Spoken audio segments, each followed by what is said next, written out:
Today we're going to be talking about a goal setting methodology called Baseline Levels for Success. And before we dive into that, I wanted to show you this really awesome tree that I just decided to sit under because it felt right, and my arm is getting super tired holding the camera for these videos. So the idea is called Baseline Levels for Success. I've been helping a lot of people implement this into their lives. They're seeing some really cool results from it. I've been doing it myself. Obviously, you have to practice what you preach, and I am also seeing some great benefits from doing this. And so the idea behind Baseline Levels for Success is truly honoring the fact that life is constantly shifting and changing. The good, the bad, and the ugly happen. Sometimes you might not be able to do the things that you said that you were going to do, right? It's not about being a bad person. It's just being like, well, life happens and I get pulled in this direction, or this thing happens.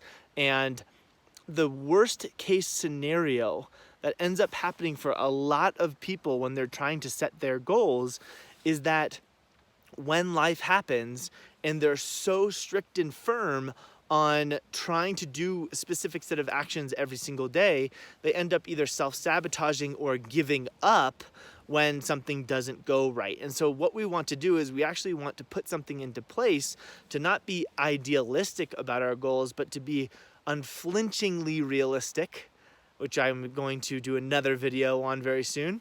Unflinchingly realistic about what happens in life and what are the possible pitfalls and how do we put things in place that really allow us to be successful, okay? So the idea that we're working with here is called Baseline Levels for Success. And this is a sliding scale methodology, right? This is like the absolute backstop for when you set a goal. I'm just gonna come up with something, okay? Let's say you had a health goal, right? So your health goal might be, I need to lose 25 pounds. I need to do, my workouts every day. I need to do these things. I need to do that thing.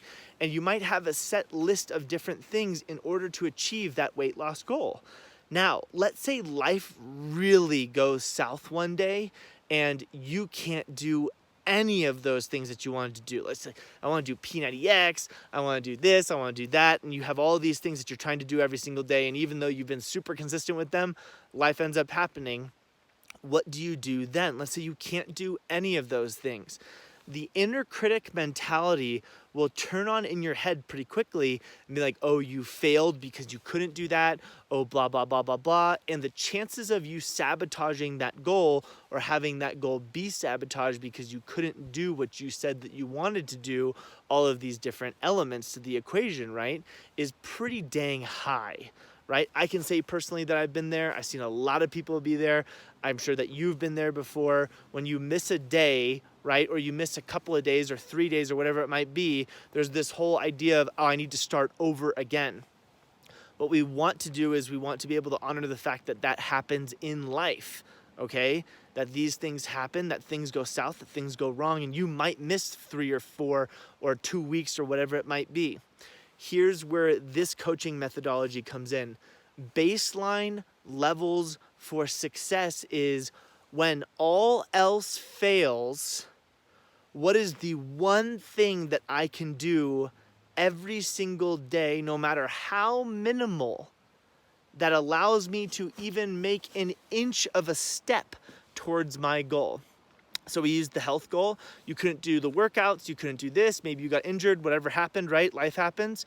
What is the one baseline, backstop, end of the line thing that I could do to make that day successful? It might be, I'm gonna drink my 32 ounces of green juice, right? That'd be a wonderful thing for you.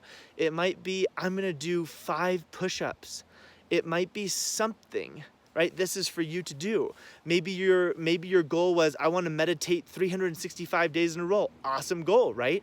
But what if life starts happening? What is the ultimate backstop that you could have for that goal? The baseline level for success that you could have for that goal.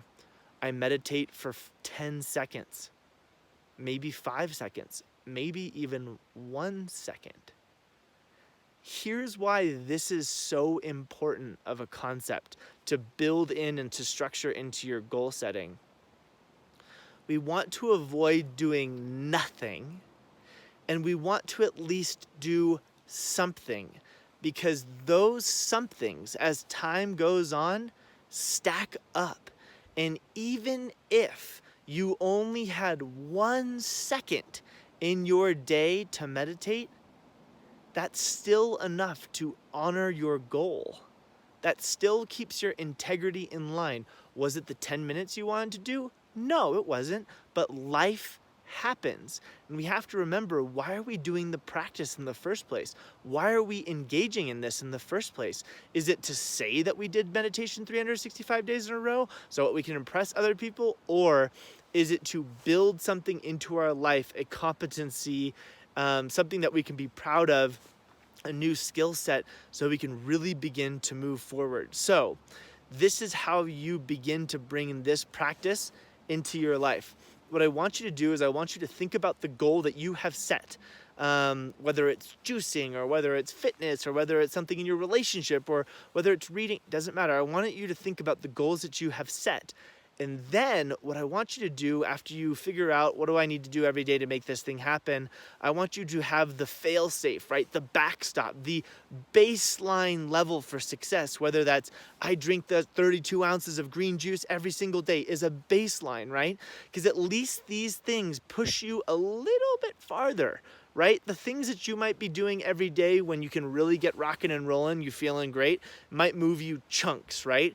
But the little baselines, right, can make the biggest of difference, and it might just push you just a little bit. I'm trying to position my fingers correctly, just a little bit every single time, which is going to add up, right? And that's the difference between getting a 90 out of 100 and getting a 92 or a 93 out of 100.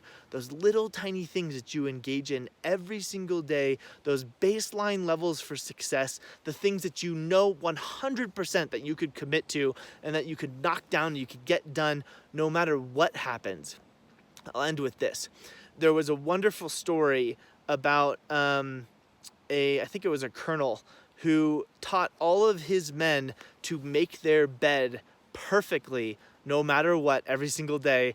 And kind of the story that he was telling, and I'll summarize it here, was no matter how bad that day was, they could at least go back to that perfectly made bed. They got that one thing out of all of the things that went wrong that day. And this concept kind of relates, is a little bit different, but we're talking about that baseline level for what can we at least do as our fail-safe, our backstop, to honor the goal that we have, to not miss a day, because technically it doesn't even matter if you just did 1 rep, right? That's still you moving forward. 0 reps is not moving forward. And as I tell all of my one-on-one coaching clients, the only wrong way to meditate is to not do it at all, okay? So what I want you to do is I want you to take this concept, I want you to build it in to your goal-setting methodology, to have like that backstop, that fail-safe, that baseline level for success, the thing that you can at least commit to no matter what, right? 1 second of meditation. Okay, right? No matter what it was. And you string those things along together long enough, you might be able to adapt and adjust as time goes on. All right? So if you have any questions about this methodology, please drop them down in the comment section below. I go through and I respond to all of those, and I can't wait to see what happens for you with this. I'll see you later.